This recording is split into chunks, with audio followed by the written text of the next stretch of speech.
What's up everyone, Kevin the Lazy Gamer here, and I'd like to talk about a recent Kotaku interview with Destiny 2 director Luke Smith. I think the interview is pretty great. It talks a lot about what we'll be seeing in Destiny 2, and Luke Smith is very candid, so I really recommend watching it. You can find that video below in the description.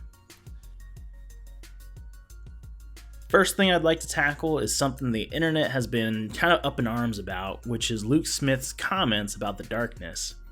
He said originally, Bungie had no idea what the darkness was going to be. They pretty much generically referred to all the races of the game as the darkness. You can see that sprinkled throughout the game as, minions of the darkness. This perk does increased damage to minions of darkness. A lot of people are kind of stuck on that quote, but are pretty much ignoring the next thing Luke says in the interview, which is that that's not what the IP deserves. IP being intellectual property, which tells me that they have something bigger in mind for the darkness. Luke goes on to say, and I quote, "When we are going to talk about the darkness next, we need to know what it is and have a plan for it, and we do.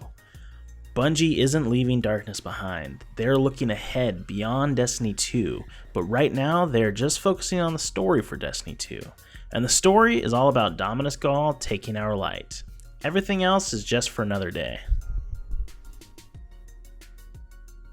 Destiny 2 is all about your light, what it means to be chosen, and what it means to have light.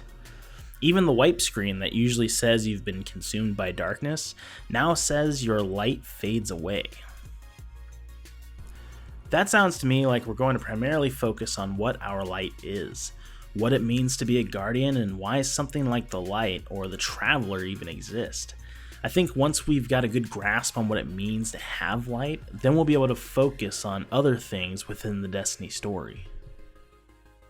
Bungie kind of sees Destiny 2 as a revision to the form, an iteration to the form. The opportunity is to open the game up to as many new folks as possible and give them the best version of Destiny they've made yet. Those are the highlights I wanted to talk about in this video. Again, I really recommend listening to the interview. There's a lot of fun insights about the behind the scenes world of Bungie that we don't normally get to see, and also about some of the new adventures we get to explore. Once again, I am Kevin the Lazy Gamer, and I'll see you next time.